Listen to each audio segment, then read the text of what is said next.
விஜய் யாருக்கு ஆதரவாக யாருக்கு எதிராக மாறிவிட்டார் என்பதை நீங்க இந்த 3வது ஆண்டு விழாவில் தெளிவாக பார்க்க முடியும்.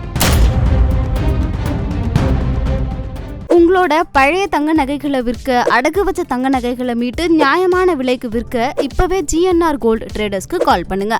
தீய சக்தி திமுக, ஊழல் சக்தி திமுக, தீய சக்தின்னு எடப்பாடியே சொல்லலையே, வேலுமணியே சொல்லலையே. திமுக அண்ணா திமுக மிரண்டு போகிற அளவுக்கு விஜய்க்கு பெரிய எதிர்காலம். ஊழல் கட்சி, தீய சக்தி, மதவாத சக்தியை ஏன் நீங்க தொடவே இல்லை? மதவாத சக்தியை தொட்டால்தான் திமுகவுடைய வாக்கு வங்கியை உடைக்க முடியும். காங்கிரஸோட கூட்டணி வைக்கிறதுக்கு தாவேகா விரும்புமா, இல்ல காங்கிரஸ் வந்து விஜயோட கூட்டணி வைக்கிறதுக்கு விரும்புமா? இல்ல, அதுக்குள்ள பெரிய அரசியல் இருக்கு. எப்படி அரசியல் இருக்குன்னா,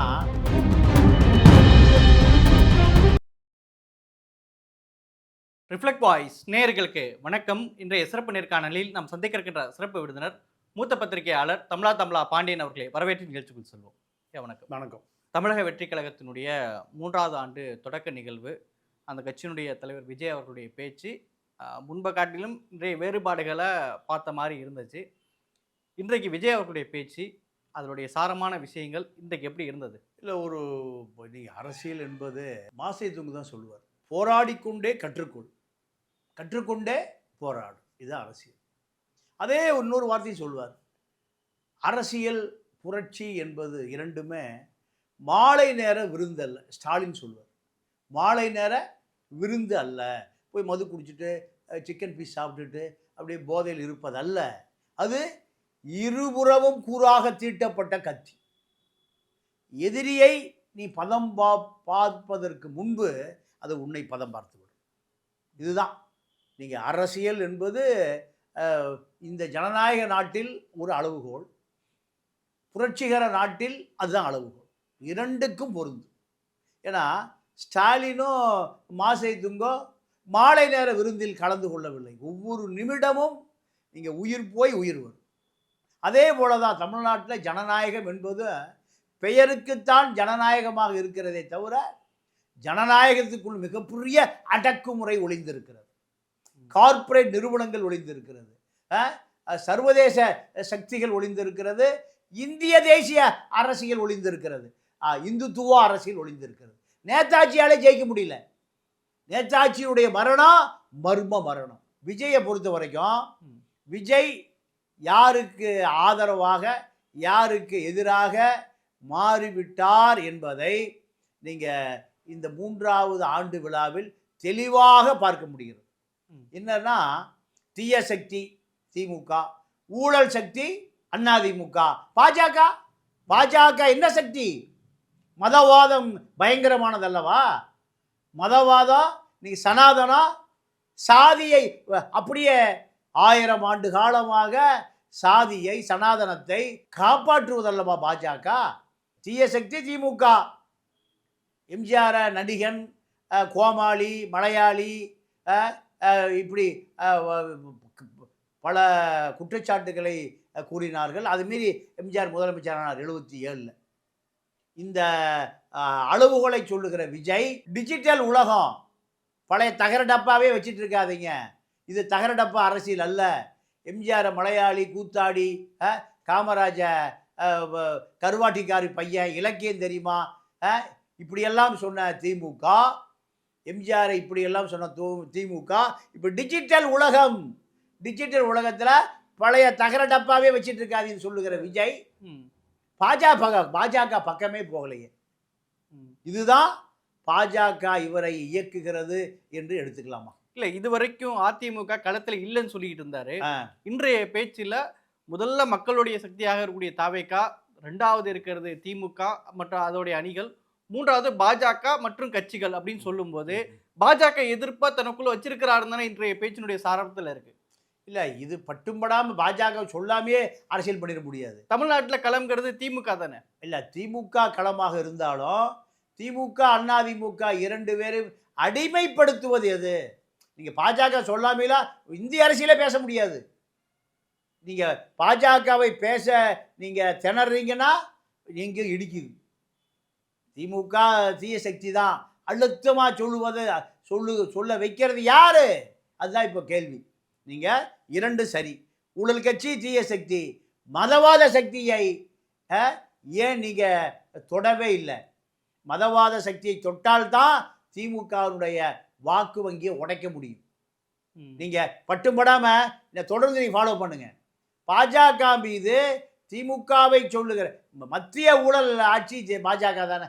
இல்லை, இப்போ நீங்களே பல முறை சொல்லியிருக்கீங்க, எப்படியா இருந்தாலும் தேர்தலுக்குள்ள அமித்ஷா வந்து விஜயை வந்து என்டிஏ கூட்டணிக்குள்ள கொண்டு வந்துருவாருன்னு சொன்னீங்க. இன்றைக்கு அது இல்லை, நான் தனிச்சுதான் போட்டி அப்படின்றத இன்றைக்கு அதை சொல்லியிருக்கிறாருன்னா, அதிமுக ஊழல் கட்சி பாஜகவோடு கூட்டணி இல்லைங்கிறது வந்துருச்சு. அப்படி இருக்கும்போது ஒரு பாஜகக்கு எதிரான மனநிலையில் தானே இருக்கிறாரு விஜய். இல்லை, இது நீங்கள் திரும்பியே பார்க்காம எப்படி மனநிலையில் இருக்கிறத சொல்ல முடியும்? திமுகவை ஊழல் கட்சிங்கிற விஜய், அண்ணா தீய சக்தின்னு சொல்லுகிற விஜய், அதிமுக ஊழல் கட்சிக்கும் போது நீங்கள் டெல்லி பக்கம் போகணுமில்ல. டெல்லி அரசியல் பேசாமல் தமிழ்நாட்டில் அரசியல் பண்ணிட முடியுமா? அப்போது டெல்லி அரசியலில் தான் அதிமுக திமுக 2 பேரும் முஸ்லீம் வாக்கு வங்கிகளை, கிறிஸ்துவ வாக்கு வங்கிகளை, தலித் வாக்கு வங்கிகளை நீங்கள் எடுத்துகிட்டு பார்த்தா திமுக ஒன்றுமே இல்லை. அப்போது நீங்கள் பாஜகவினுடைய பி டீம்னு உங்கள் மேல் வைக்கிற குற்றச்சாட்டை தொடச்செறியணுமா இல்லையா? தொடச்செறியணும்னா தீய சக்தி மதவாத சக்தி. மதவாத சக்தியை சொல்லாமல் தமிழக அரசியல், திராவிட அரசியல், அம்பேத்கர் அரசியல், பெரியார் அரசியல் பேசும்போதே ஸ்கிரீனுக்கு பின்னாடி வருத.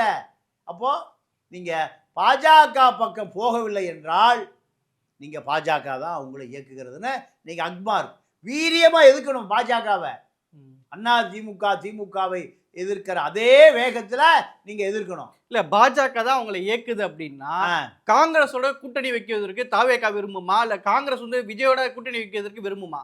இல்லை, அதுக்குள்ளே பெரிய அரசியல் இருக்குது. எப்படி அரசியல் இருக்குன்னா, ராகுல் பிரதமராவதை பற்றி கேசி வேணுகோபாலுக்கும் பிரவீன் சக்கரவர்த்திக்கும் நோக்கம் இல்லை. விஜயை கொண்டு வந்தால் கேரளாவில் இருக்கிற ஆர்சி கிறிஸ்டியன் ஓட்டு போட்டால் விஜய் கொண்டு போய் காங்கிரஸ் அரசியல் செய்தால் கேசி வேணுகோபால் அங்கே முதலமைச்சராகலான்னு விரும்புகிறார். காங்கிரஸ் தலைமையே இன்னைக்கு அந்த கருத்தில் இருக்குதுன்னா இல்லை இல்லை இல்லை இல்லை வாய்ப்பே இல்லை. அப்படி ஒரு பிரமை உருவாக்குனாங்க. கேசி வேணுகோபாலும் ஒற்றை பாப்பா பிரவீன் சக்கரவர்த்தியும் அது முடிவுக்கு வந்துருச்சு. அது வாய்ப்பே இல்லை. இல்லை, நேற்று தாவேகாவுடைய நாஞ்சில் சம்பத் சொல்லும்போது விஜய் அவர்களும் காங்கிரஸோடு கூட்டணி வைக்க விரும்புகிறார், காங்கிரஸும் விஜயோடு கூட்டணி வைக்கிறதுக்கு விரும்புகிறது அப்படின்னு வெளிப்படையாக நேற்று சொல்லியிருக்கிறாங்க. இல்லைங்க, நாஞ்சில் சம்பத்தில் கடைசி தொண்டனை அதுதான் சொல்கிறான். ஆனால் காங்கிரஸ் தலைமை அதுக்கெல்லாம் முற்றுப்புள்ளி வச்சிருச்சு. காங்கிரஸ் தலைமை நீங்கள் கனிமொழி போய் சீட் ஷேரிங் பேசிட்டு வருத. இப்போ கேசி வேணுகோபால் வந்து ஃபைனல் பண்ணி கைது போட போகிறாரா? ஸ்டாலின் என்ன பண்ணிட்டாரு? இன்னும் அதிகாரப்பூர்வ அறிவிப்பு இன்னும் வரல. வந்துடு ஏங்க, ராத்திரி எல்லாம் செட்டில்மெண்ட் ஆகுமா? இன்னும் கோட் ஆஃப் கான்டாக்டு பிப்ரவரி 5 தான் வரும். 100% அடித்து சொல்கிறேன், இது உருவாக்கப்பட்ட செய்தி. இப்போ ஒரு 100 கோடி ரூபாய் கொடுத்தா நாளை காலையில் நீங்கள் ஒரு சட்டமன்ற தொகுதி வேட்பாளர். நீங்கள் இப்போ பெரிய சேனல்கள் பூராமல் திரைப்பட நடிகை, நீலப்படம் நடிக்கிற நடிகைகளை கொண்டு வந்து ஆங்கராக உட்கார வச்சுருக்காங்க. பெரிய கம்பெனிகளில், கார்பரேட் கம்பெனிகள் யாரை வச்சுருக்கா? நீலப்பட நடிகையை கொண்டு வந்து ஆங்கரா, பத்திரிகை ஆங்கர். ஏன்? அந்த பெண்ணுடைய கிளாமருக்கு ஒரு செய்தியை உருவாக்க முடியும். இதுதான் கார்பரேட் ஸ்டைலு. அப்போது இதே ஸ்டைலில் காங்கிரஸ் தாவேகா உறவு என்பதை கொளுத்தி போடப்பட்ட செய்தி. அதுக்கு வாய்ப்பே இல்லை. அடித்து சொல்கிறேன், 100% இது இந்த கார்ப்பரேட் நிறுவனங்களால் உருவாக்கப்பட்ட ஒரு பொய் செய்தியை தவிர 100% நீங்கள் ஒரே நாளில் முற்றுப்புள்ளி வைக்க முடியும். சோனியாவாலோ இல்லை ராகுலாலோ தயவுசெய்து பேசாதீங்க. ஒரே நாளில் முற்றுப்புள்ளி வைக்க முடியும். ஏன்னா இவர்கள் தங்களுடைய கட்சியை வளர்த்துவதற்காக இப்படி விருப்பத்தை அதிகப்படியான சீட்டுகள் கேட்குறாங்க. 40 தொகுதிகள் வரையும் கேட்குறாங்க. திமுக அதுக்கு உடன்படலைன்னா அவங்களுடைய மாற்று ஆப்ஷன் இருக்க தானே செய்யும். திமுக இப்படித்தான் 50 வருஷமா ஓட்டிட்டு இருக்கு. எப்போ நேருவின் மகளே வருக அடித்து தூக்கி போட்டு மிதித்து கொன்று செத்து போய் எமர்ஜென்சியில் பாதி பேர் காணாமல் செத்து போயிட்டான். சிறையில் சிட்டி பாபுல என்ன ஆனாரோ தெரியல, பாடியே வரல. கர்நாடகா சிறையில் ஒரு நடிகை பற்றி கேவலமாக பேசுகிறோம், ஒரு நடிகை அடித்தே கொல்லப்பட்டார். இரவு முழுக்க மரண ஓலம் கேட்டுக்கொண்டே இருந்தது. ஜார்ஜ் பெர்னாண்டஸோட நமக்கு தொடர்பு இருக்கு. ஒரே காரணத்தினால பெங்களூர்ல ஒரு நடிகனுக்கு பேர் மறந்து போச்சு. இரவு முழுக்க அந்த பெண்ணை சிறை அதிகாரிகள் பாலியல் சித்திரவதை செய்து கொன்னே போட்டார். ராத்திரி பூரா சிறையில், பெங்களூர் சிறையில் மரண ஓல கேட்டுட்டே இருந்திருக்கு. இப்படியெல்லாம் நடந்திருக்கு. அதுக்கு பிறகு கருணாநிதி நேருவின் மகளை வருக, நிலையான ஆட்சி தருகன்னு கருணாநிதி, மானங்கட்ட கருணாநிதி போய் காங்கிரஸை வளர்த்தினார். அன்னையிலிருந்து இன்னைக்கு இப்படி தான் கதை இருக்குது. அதனால இதுக்கு ஒரு முற்றுப்புள்ளி 10 நாளில் வச்சிருவாங்க. இது வாய்ப்பே இல்லை, 100% வாய்ப்பே இல்லை. ஏன்னா விஜய்க்கு இதனால ஒரு பெரிய இமேஜ் உருவாயிருக்கு. இது கார்பரேட் சதி. கார்பரேட்டுக்கு 100 கோடி ரூபாய் கொடுத்தீங்கன்னா யாரை வேண்டுமானாலும் முதலமைச்சர். வீட்டுக்கு ஒருவர் விஜயினுடைய கட்சியாளர்கள் இருக்காங்க, விஜய் வெளியே வான்னு கேட்குறாங்க. வீட்டுக்கு ஒருவர் தேர்தல் அன்னைக்கு நீங்க ஓட்டர் ஐடியோட பார்ப்பீங்க அப்படிங்கறதான் தாவேகாவுடைய கருத்து. உண்மை உண்மை உண்மை உண்மை உண்மை. ஏன்னா திமுக மீது அவ்வளவு விருப்பு. ஏன்னா இவனு திருட, அலிபாபாவும் 40 திருடர்கள், இந்த பக்கம் அலிபாபா 50 திருடர்கள், இந்த அலிபாபா 90 திருடர்கள் தான் தமிழ்நாட்டு ஆட்சி. அப்போ புதுசா யாரை தேடுறான்? விஜயை தேடுறான். இது உண்மையாகவே திமுக தீய சக்தின்னு எடப்பாடியே சொல்லலையே, வேலுமணியே சொல்லலையே, ஹெல்த் விஜயபாஸ்கரே சொல்லலையே. சொன்னா அப்படியே ஜெயில். எங்க புலல தான் ஜெயில் கழுவிக்கணும். ஏன்? திருடியதை பாதியை கொடுத்தீங்கன்னா அது ஒயிட் ஆயிடும். திமுக அதிமுக மீது உள்ள வெறுப்பு தான் விஜய் கணிசமான வாக்கு வாங்கி அத்தனை பேரை பிரமிக்க வைக்கக்கூடிய ஒரு எதிர்பார்ப்பு இருக்கு. ஏன்னா திமுக எதிர்ப்பு தான் தமிழ்நாட்டில் 50 ஆண்டு கால அரசியல். திமுக எதிர்த்து எம்ஜிஆர் முதலமைச்சர் ஆனார். அடுத்து திமுகவை எதிர்த்தான் வைகோ கட்சி ஆரம்பித்தார். வைகோ பிரம்மாண்ட சக்தியாக மாறினார். அதுக்கு பிறகு ராமதாஸ் வந்தார். அதுக்கு பிறகு விஜயகாந்த் வந்தார். இப்போ எதிர்கட்சி தலைவராக ஒரு கொள்கையும் இல்லை. விஜயகாந்த் என்ன கொள்கை இருந்தது? ஒரு கத்திரிக்காய் இல்லை. 41 சீட்டு வாங்கி 29 எம்எல்ஏ வந்த காரணமே திமுக எதிர்ப்பு தான். இப்போ சீமான் சாதாரண எடுப்பு சாப்பாடு, அந்த சைமை ஒரு சைத்தான், ஒரு ஒண்ணுமே இல்லை. என்ன தெரியும்? மது போதையிலேயே படுத்து கிடக்கிற ஆளு. இப்ப விஜயோடைய பேச்சுல பாஜக, அதாவது அதிமுகங்கிற ஒரு கட்சி இருக்கு, நீண்ட காலமா ஆட்சி இந்த கட்சி இருக்கு, பாஜக தலைமையில அந்த அணி அப்படின்னு அந்த மற்ற கட்சிகள் அப்படின்னு சொல்லும் போது அதிமுக அணியில அதிமுக தான் இங்க தலைமை அப்படின்னு சொல்லிக்கிட்டாலும் விஜய் வந்து அது பாஜக தான் தலைமைன்னு சொல்ல வராரா? இல்லை, ஆமா ஆமா. ஏன்னா பாஜக தான் அதிமுகவை உருவாக்கியது. இந்த கூட்டணியை எடப்பாடி என்ன நினைக்கிறாருன்னா, பாஜக அல்லாமல் இருந்தா விஜய் செய்யற வேலை செய்யலான்னு முடியல. இது நேரடியாக அதிமுக சீண்டுவதாக அர்த்தம் இல்லையா? அதுதான் சார். அதிமுக திமுக 2 பேரையுமே சீண்டார் சார். 2 பேரும் அடிச்சா தான் நம்ம நடுநிலை ஆள்கிட்ட ரீச் ஆகுதுன்னு நினைக்கிறாரு. திமுகவை இந்த 5 ஆண்டு காலம் அதிமுக தொடக்கூட இல்லை. ஏன்? அத்தனை ஆயிரம், அதை சொல்ற தீய சக்தி, ஊழல் சக்தி, 2 உண்மைதான். ஊழல இது தீய சக்தி. அப்போ 2 பேர் மீது அதிருப்தி ஆளர்கள் என்கிட்ட யார்கிட்ட வருவாங்க? கள்ளலாட்டி கட்சிக்கு வருவாங்க. வேற என்னது? ஆதவர்ஜனாவுடைய தொழில் என்ன? 500 லேண்ட் குரூசர், BMW, பென்ஸை விட்டுட்டு விஜய் இறங்கவே மாட்டேங்கிறாரு. இதாயா மக்கள் தலைவன்? 3.5 கோடி ரூபா காரில் போறோம்னா மக்கள் தலைவன். அப்போ திமுக ஊழல் 50 கோடிக்கா காரில் போறான், அதிமுக 500 கோடி காரில் போறான். அதனாலதான் விஜய் பக்கம் கோடீஸ்வர வாழ்க்கையை இவர்கள் சாதாரணமாக ஏற்றுக்கிட்டான். இவன் பட்டி பசி பஞ்சத்தில் படுத்து கிடந்தான், பாப்பி பார்க்குறான். ஆனால் இதே தான் 5 கோடி ரூபா கார் ஸ்டாலின் போனால் 50 கார் போகுது. எடப்பாடி போனால், வேலுமணி போனால் லேண்ட் குரூசர் 5 கோடி ரூபா காரு 60 கார் போகுது. அப்போ இதையும் பார்க்குறான், அதையும் பார்க்குறான். அப்படி என்ன நினைக்கிறான்? சரிடா, இவன் ஒரு காரில் தான் போகிறான், 3.5 கோடி ரூபா காரில், இந்த ஒரு காரே பரவாயில்ல நினைக்கிறான். அப்போ அரசியல் என்பது எட்டா கனியா இருக்கு தமிழனுக்கு. மிக நீங்கள் ஈழப்பிரச்சனை நடக்கிற பொழுது கருணாநிதி காங்கிரஸுக்கு உதவியாக இருந்த பல லட்சம் பேரை கொள்வதற்கு உதவியாக இருந்த கருணாநிதி திராவிடம் தோத்து போய் வெளிரி போய் நின்றது. ஜெயலலிதா பார்ப்பனர்கள் எதை சொல்லுகிறார்களோ அதை அப்படியே வாந்தி எடுத்தான் அந்த பொம்பளை பாப்பாத்தி. யுத்தம் நடந்தால் மக்கள் சாவத்தானே செய்யணும். அப்போ மக்கள் நினைக்கிறான் ஏதாவது ஒரு கட்சி வராதா? அதுதான் சீமானுக்கு 40 தொடர்ந்து. இப்போ அதே நிலை தான் இப்போ விஜய். சரி, இப்போ விஜய் வந்து தொடர்ந்து எப்போ பத்திரிகையாளர் சந்திப்பாரு, இந்த கேள்வியெல்லாம் தொடர்ந்து கேட்கப்படுது. இன்றைக்குமே அதுக்கு ஒரு கவுண்டர் கொடுத்துருக்காரு. அண்மையில் NDTVயில் ஒரு நேர்காணல் கொடுத்துருக்கிறாரு. ஆஃப் த கேமராவில் கொடுத்து அந்த பேட்டி எடுத்தவங்களே வெளியே எடுக்கிறாங்க. இப்போ அந்த உள்ள இருக்க விஷயங்கள் இருந்தாலும் இந்த NDTV சேனலுக்கே வந்து பெரிய அளவில் தொகை கொடுக்கப்பட்டதாக சொல்கிறாங்க. அது என்ன உண்மை நிலை? என்ன 1 கோடி ரூபாய் கொடுத்து ஆதவர்ஜனா தான் கூட்டிகிட்டு போயிருக்காரு. 1 கோடி ஆதவர்ஜனாக்கு எல்லாம் 100 ரூபா பாக்கெட் மணி மாதிரி 1 கோடிங்கிறது 1.5 லட்சம் கோடி அவர் ஷேர் பொண்டாட்டிக்கு வரும். அதில் ஒரு கோடியில் பெரிய விஷயம் இல்லை. அப்போ நீங்கள் இந்த என்டிடிவிகள் நான் தான் முதல்லயே சொல்கிறேன், கார்ப்பரேட் நிறுவனங்கள் பூரா காசு கொடுத்தா எதை வேணால் செய்வான். இதில் எங்கே உண்மை வரும்? ஏழை வாழை மூட்டை தூக்குறவன், வண்டி இழுக்கிறவன், கருப்பட்டி காய்ச்சறவன், பணமரம் ஏறுறவன், அவருடைய கருத்தை எங்கேயே பதிவு பண்ணுவீங்க? இது எல்லாமே செயற்கையாக உருவாக்கப்படுகிற ஒரு பெரிய மாஃபியா. அதுதான் 1 கோடி ரூபாய் கொடுத்து யாரு ஆதவர்ஜுனா கட்டுப்பாட்டில் 1 கோடி ரூபாய் சன் டிவிக்கு கொடுக்குறான், தந்தி டிவி கொடுக்குறான், நியூஸ் 18 கொடுக்குறான், சேனல் 5 வைகுண்டராஜன் டிவி. இது எல்லாமே யார் கட்டுப்பாட்டில் இருக்கு? ஆதவர்ஜுனா கட்டுப்பாட்டில் இருக்கு. சன் நியூஸ் உட்பட. சன் நியூஸ் ராஜபக்சே 5 கோடி கொடுத்தா அதை பெரிய செய்தியாக்குவான். அவர் கார்ப்பரேட் முதலாளி தானுங்க. கொள்கை இருக்கா, கோட்பாடு இருக்கா? இவனுக்கா கொள்கை கோட்பாடு இருக்கா? ஈழ போராட்டம் நடக்கிற பொழுது ஒரு செய்தியுமே வரலைய, சேனல் 5ல அந்த செய்தியை கொடுத்தான். அப்போ இவனுங்களுக்கு என்ன கொள்கை இருக்கு? கருணாநிதி குடும்பம் ஒரு பெரிய குற்ற பரம்பரை குடும்பம்.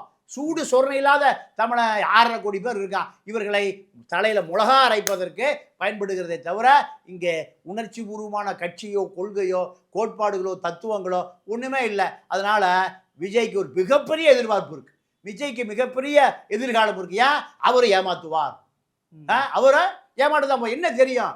இன்னைக்கு 3.5 கோடி ரூபாய் கார்ல லேண்ட் குரூசர்லையும் ரேஞ்ச் ரோவர்லையும் போகக்கூடியவன், அழுக்கு சட்டை போட்டவன், வண்டி இழுக்கிறவன், ஒரு ஆள் வண்டி இழுக்க முடியல மேட்டில், மாட்டை விட மோசமா எடுத்துட்டு போறான். அது அப்படியே கார்ல ஒரு ரசிச்சு பார்த்துட்டு தான் போறான். பாக்குறீங்களா இல்லையா? அப்போ எங்க மனிதாபிமானம் இருக்கு? கவுன்சிலர் ஆயிட்டீங்கன்னா 500 கோடி வீட்டுக்கு வந்துடும். கவுன்சிலர் நான் பட்டியல் சொல்லட்டுமா? எம்எல்ஏ ஆயிட்டீங்கன்னா 1000 கோடி வீட்டுக்கு வந்துடும். அப்ப இது போன்ற அரசியல் அரிச்சுவடியே தெரியாத நபர்கள் தான் அதிகாரத்துக்கு வர்றான். இதை பார்த்து மக்கள் என்ன பண்றான்? யாராவது பூசா வருவானான்னு பார்க்குறான். இப்போ யாரை தெரியுது? விஜயே தெரியுது. இது மிகப்பெரிய வாக்கு வங்கி வாங்க போறான் விஜய். எழுதி வச்சு அப்பாவை கொண்டு போய் அம்மாவை கொண்டு போய் ஜக்கி வாசுதேவன் அடைச்சி வச்சாச்சு. ஜக்கி வாசுதேவ்கிட்ட அடைச்சி வச்ச நீ நான் இருக்க எலெக்ஷன் முடிவு வரைக்கும் அரசியல் பேசக்கூடாது, ஏதாவது கமிட்மெண்ட்டை கூட பெரிய செய்தி ஆகுது. யார் சொல்றா? விஜய் சொல்றாரு, நீங்க 2 பேரும் போய் ஜக்கிட்ட போயிருங்க, ஜக்கி விட்டுறாத வெளியில, கேட்ட பூட்ட 4 பூட்டை போடு. எங்க அப்பா தம்பிச்சு செவ்வரை ஏறி குச்சிடுவான். எங்க அப்பா செவ்வரை ஏறி குச்சி வெளியே வந்துடுவான். பூட்டை போட்டு கவனமா பார்த்துக்க. அங்க இரவு பூரா மரண ஓலம் கேட்குது. படிக்க போன பெண்களை பூரா ஜக்கியுடைய எடுபடிகள் இரவு விருப்பப்பட்ட பெண்களை பாலியல் வல்லுறவு பண்றான். பெரிய செய்தி. முதலமைச்சர் நான் பக்கத்தில் போக முடியல. இப்படி இந்த தமிழ்நாட்டினுடைய அரசியல், நிகழ்கால அரசியல், எதிர்கால அரசியல் விஜயை நோக்கி மிகப்பெரிய அளவில் போகும். இது அப்படியே டேப் பண்ணி நீங்கள் எலெக்ஷன் முடிச்சு போட்டு பாருங்க. திமுக அதிமுக மிரண்டு போகிற அளவுக்கு விஜய்க்கு பெரிய எதிர்காலம் இருக்கு. ஏன்? இந்த மக்களுடைய உணர்ச்சி, இந்த மக்களுடைய எதிர்பார்ப்பு. யாராவது கிடைக்க மாட்டானா? எங்காவது கிடைக்க மாட்டானா? இதுதான்.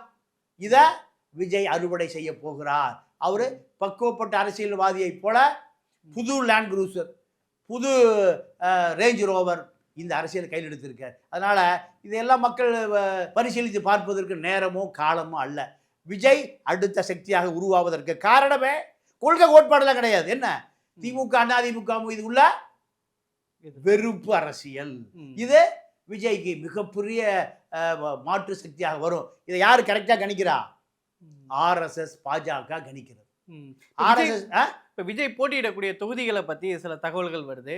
விஜய் வேளச்சேரியில போட்டியிடுவார் அப்படின்ற மாதிரிலாம் கசி விடுறாங்க. விஜய் எந்த தொகுதிகளை போட்டியிட போறா? அது அந்த இது தீர்மானிச்சிட்டாங்களா? இல்லைங்க, அது இன்னும் வரல.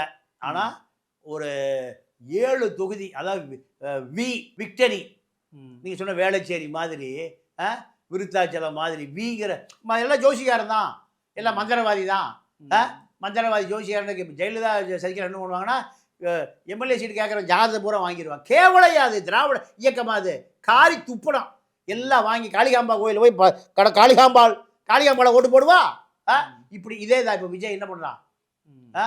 ஊத்துக்குழி கிளி ஜோசியன் ராகன் பண்ணிட்டு எல்லாம் மந்திரத்தை ஓதி கொண்டு போய் எங்கேயாவது வச்சு கோயிலில் வச்சு பூஜை பண்ணி, வேளாண் மாதா கோயில் பூஜை பண்ணி இந்த லிஸ்ட்டு தயாராக. அதில் V for victory, Vijay for victory, TVK V for victory, இப்படி எவ்வளோ மூலகட்ட போய். ஆனாலும் இது அரசியல், வேறு வழியே இல்லை.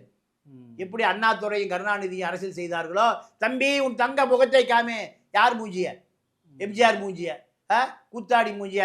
அந்த ஆள் கூத்தாடியாக இருந்தாலும் மனிதனாக மறைந்து போயிட்டான். கூத்தாடிகிட்ட போய் கடைசியில் கூத்தியாட்ட போய் நின்றுது அரசியல். இப்போ அதே தான். இப்போ விஜய்கிட்ட அரசியல் போவதற்கு காரணம் திமுக, அண்ணா திமுக மீது உள்ள வெறுப்பு தான். மக்களுக்கு தலைவனை தேடுகிறார்கள். இது விஜய் நீங்கள் சோசியம் பார்த்தாலும் சரி, மந்திரம் பேசாலும் சரி, ராகன் பண்ணிட்டு போனாலும் சரி, ஊத்துக்குழி கிளி சோசிக்கிட்டு போனாலும் சரி, எங்கே போனாலும் சரி, விஜய்க்கு திமுக, அண்ணா திமுக மிரளக்கூடிய ஒரு வாக்கு வங்கி உருவாகும். 2 ஆண்டுகால அரசியல தமிழக வெற்றி கழகம் என்ன மாதிரி தாக்கத்தை ஏற்படுத்தியிருக்குன்னு நினைக்கிறீங்க? இல்லை, இது திமுகவும் அண்ணா திமுகவும் நீங்கள் பெரிய அளவில் ஒரு மிரட்சியாக பார்க்குது. அட்டங்கான ஆமாம் ஆமாம் ஆமாம். இப்போ திமுக தனித்து நிற்கணும், அதிமுகவோட போனால் அதிமுக மிக எளிதாக ஜெயிச்சிடும். இந்த கணக்கை போடுது. அந்த கணக்கை பாஜக ஒரு கணக்கு போடுறான், ஆர்எஸ்எஸ் ஒரு கணக்கு போடுறான். அந்த கணக்கில் நீங்கள் விஜய் அதிமுக கூட்டணியில் பிஜேபி கூட்டணியில் சேர்த்தால் கண்டிப்பாக சேர்க்க முடியும். விஜய் பெரியாள், அமித்ஷா பெரியாள், அமித்ஷா தான் பெரியாள். கண்டிப்பாக நீங்கள் எடப்பாடியே சுந்தர நொடியில் கட்டுப்பாடு கொண்டு வந்துடுறான். யார்? அமித்ஷா. சுந்தர நொடியில் 66 எம்எல்ஏ, 20% வாக்கு வங்கி, தமிழ்நாட்டை 77 அதிகாரம் ஆட்சி செய்த கட்சி சுந்தர நொடியில் கொண்டு வந்துட்டான். ஏன்னா அத்தனை பேர் அக்யூஸ்ட், அத்தனை பேர் ஜெயிலுக்கு போய் தயாராக இருக்கணும். போலினா அதிமுக உடைக்கப்படும். நடந்ததா இல்லையா? வேலுமணி செங்கோட்டையின் டெல்லியில் எது பட்டு என்னது பிரதமர், வெளிநாட்டு பிரதமரில் வந்த சிவப்பு கம்பளம் வரவேற்பு யாரு? செங்கோட்டையனுக்கு. கோபியில் 500 ஓட்டு கூட வாங்காத ரெட்டையில் இல்லாமல் கோடம்பாக்கத்தில் ஜெயிச்சிருவார். கோடம்பாக்கத்தில் கொஞ்சம் குமரிகளோடு இருந்தால் ஜெயிச்சிருவார். இந்த செங்கோட்டையனுக்கு டெல்லியில் சிவப்பு கம்பள வரவேற்பு. எதுக்கு? நான் சொல்லுவதை கேட்கல, உடைச்சிருவோம். ரெட்டையில் செங்கோட்டையன் தலைவராகிடுவார், சசிகலா தலைவராயிரும், வேலுமணி தலைவர். நடந்ததா இல்லையா? அப்போ விஜய அமித்ஷா நோண்டாம இருப்பாரா, சீண்டாமல் இருப்பாரா? யாருக்கு காது ஊத்துறீங்க? சரிங்க, இப்போ நான் நிறைவா கேட்க வருது. நாளைக்கு ஒரு தொங்கு சட்டமன்றம் வருது அப்படின்னா விஜயோடைய ஆதரவு எடுத்தால் தான் திமுக ஆட்சி அமைக்க முடியும், பாஜக கூட்டணி ஆட்சி அமைக்க முடியும்னா விஜய் எந்த பக்கம் போவார்? ஏடிஎம்கே பாஜக கூட்டணி போயிடுவார். ஏன்னா திமுக தான் பொது எதிரி. திமுக தான் பொது எதிரி. ஏதோ ஒரு நிபந்தனைகளை வச்சு. ஆமாம், ஏங்க நிபந்தனையா எலெக்ஷன் வரதுக்கு முந்தைய தயார் பண்ணிடுவாங்க. எலெக்ஷன் வரதுக்கு முந்தைய என்ன எல்லா ப்ராசஸ் நடக்கும். தண்ணி மெஜாரிட்டி வந்து நம்ம முதலமைச்சர் ஆயிடலாமா, இல்லை ஏடிஎம்கே ஜெயிக்குமா, டிஎம்கே ஜெயிக்குமா? விஜய் வெளியே வான்னு கேட்குறாங்க. வீட்டுக்கு ஒருவர் தேர்தல் அன்னைக்கு நீங்கள் ஓட்டர் ஐடியோட பார்ப்பீங்க அப்படிங்கிறதான் தாவேக்காவுடைய கருத்து. உண்மை உண்மை உண்மை உண்மை உண்மை. ஏன்னா திமுக மீது அவ்வளோ வெறுப்பு. ஏன்னா இவனும் திருட, அலிபாபாவும் 40 திருடர்கள், இந்த பக்கம் அலிபாபாவும் 50 திருடர்கள். இந்த அலிபாபாவும் 90 திருடர்கள் தான் தமிழ்நாட்டை ஆட்சி வைக்கிறார். விஜய் பாடுவார்ல, கொக்கா கோலா ப்ரௌனு கலருடா, என் அக்கா பூண்டு அதே கலர்ரா. ஏண்டா என் தலைவரை எங்கடா போய் தேடுறது? கொக்கா கோலா ப்ரௌனு கலர்ரா, என் அக்கா பூண்டு அதே கலர்ரா. ஏண்டா இதாண்டா நாட்டில் அரசியல். தமிழனுக்கு வாய்த்த ஒரு பெரிய இழி நிலையை பாருங்க. இந்த கொக்கா கோலா விளம்பரம் கொடுத்தது ஜான் ஆரோக்கியசாமி. அவர் போயிச்சாலே ஒரு தலைவர். எப்படி பேச கொக்கா கோலா கம்பெனி கார்பரேட் முதலாளியே தலைவர் ஆக்கிடலாம். சரிங்க, விஜயோடைய 2ஆம் ஆண்டு நிகழ்வு முடிஞ்சிருக்குது. 3ஆம் ஆண்டுக்கான தொடக்கப்புள்ளியை தொடங்கியிருக்கிறாரு. இதுவரை வந்த பேச்சை விட இந்த பேச்சு ஒரு சிறந்த பேச்சுங்கிறது பல அரசியல் பார்வையருடைய பார்வையாகவும் இருக்குது. இந்த நிகழ்வு என்ன மாதிரியான ஒரு அவருடைய வெற்றி பயணத்துக்கு தொடக்கமாக இருக்குதா, இல்லை இன்னும் அரசியல் மாற்றத்தில் என்ன நடக்க போகுதுங்கிறத பொறுத்திருந்து பார்க்கலாம். நிகழ்ச்சியில் பங்கேற்று உங்களுடைய கருத்துக்கு நேரத்தை மிக்க நன்றி. நன்றி, வணக்கம்.